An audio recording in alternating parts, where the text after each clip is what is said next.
মহিলা তাকে আল্লাহ সালাম দেওয়া, জান্নাতে ঘর বানিয়ে পাঠানো এই স্বামীর কারণে।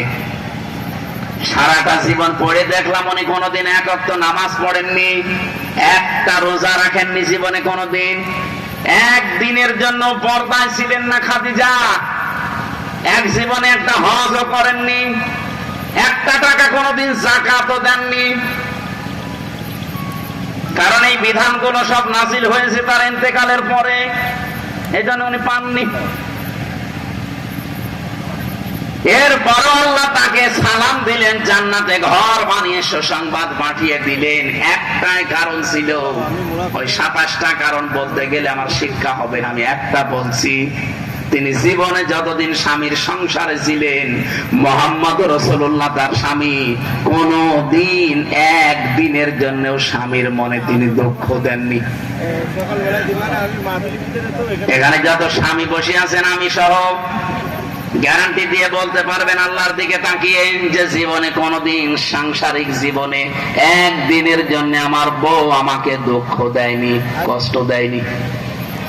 চলেন তো দেখে হাত। সভাপতি না এটা,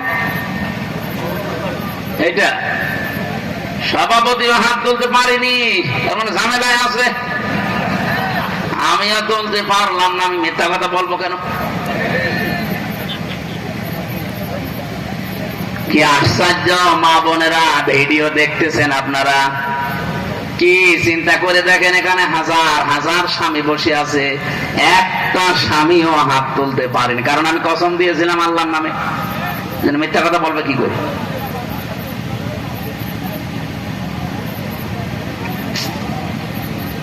খালি নামাজ পড়া, রোজা রাখা, কালো বোরকা পরা ইবাদত না।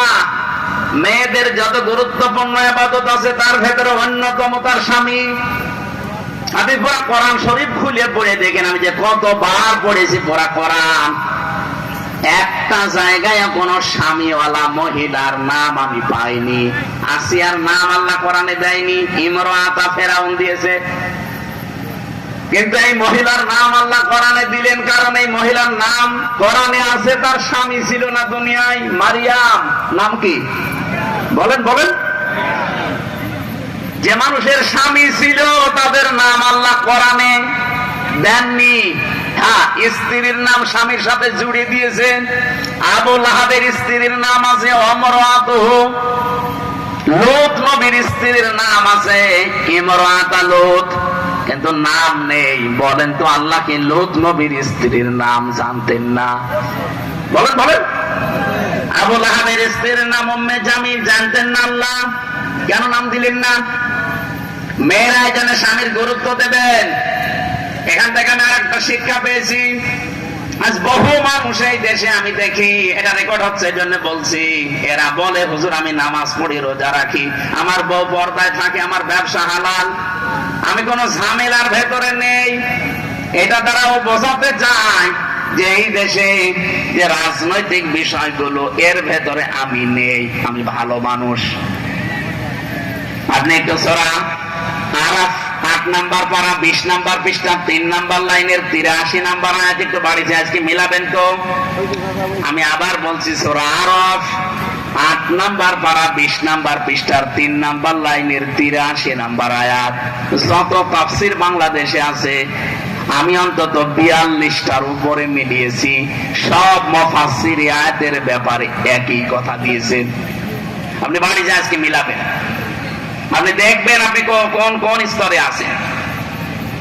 ফানজাইনাহু ওয়া আহলাহু ইল্লা মারাতাহু কানাত মিনাল গাবিরিন। আসরের নামাজের সময় দুইজন ফেরেশতা আল্লাহ পাঠিয়ে দিলেন। তারা এসে বলে, লূত নবী আপনার উম্মতদেরকে নিয়ে আপনি এখান থেকে অন্য জায়গায় চলে যান, আমরা আল্লাহর গজব এখানে নাজিল করব, কারণ এরা নারীতে নারীতে পুরুষে পুরুষে বিবাহ করা আরম্ভ করেছে। আল্লাহর সিস্টেম তারা পাল্টিয়ে ফেলেছে। আল্লাহ পাকে অন্যের প্রতি যে আকর্ষণ দিয়েছিল সেইটাই তারা নষ্ট করে আজ মেয়েতে মেয়েতে বিয়ে করতে চায়, পুরুষে পুরুষে জেনা করে, এদেরকে আল্লাহ রাখবেন না, কারণ জেনা ব্যভিচার যেখানে বেড়ে যায় ওই জায়গাটা অভিশপ্ত হয়ে যায়।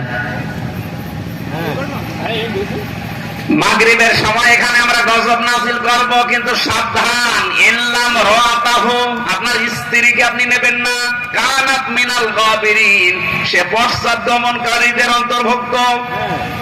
আমার প্রশ্ন আয়াত পড়ার পরে আমি জিজ্ঞাসা করলাম, যতগুলো তাফসীর পড়ে পড়ে মিলিয়েছি, পরে আমি জিজ্ঞাসা করলাম নিজের কাছে, কেন আল্লাহ লূত নবীর স্ত্রীকে নিতে নিষেধ করলেন?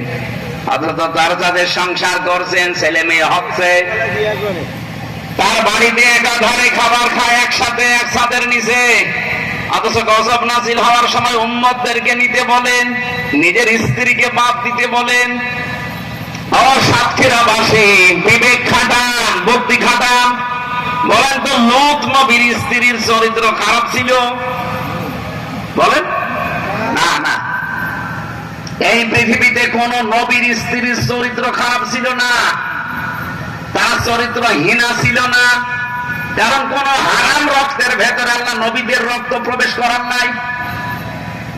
এ পৃথিবীতে যত নবী এসেছে, কোন হারাম রক্তের ভেতরে আল্লাহ নবীদের রক্ত দেননি। লূত নবীর স্ত্রীর চরিত্র ভালো ছিল, সে চরিত্র হীনা ছিল না, কিন্তু গজব নাযিল হওয়ার পরে আল্লাহ তাকেও ধ্বংস করে দিলেন, সে জাহান্নামে চলে গেছে। কারণ একটাই, সে নিজে ভালো ছিল, সে চরিত্রহীনা ছিল না, কিন্তু তলে তলে চরিত্রহীন মানুষদেরকে সাপোর্ট করত। ওই যে যারা মেয়েতে মেয়েতে জেনা করে, পুরুষে পুরুষে জেনা করে, চরিত্রহীন মানুষদেরকে, এই দুশ্চরিত্রবান মানুষদেরকে সে সাপোর্ট করত তলে তলে। আপনি চিন্তা করতে পারেন, একজন নবীর স্ত্রী, তাও যেমন তেমন সাধারণ মানুষের স্ত্রী না, নবীর স্ত্রী হওয়ার পরেও চরিত্রহীন মানুষদেরকে সাপোর্ট করার কারণে যদি জাহান্নামে যায়,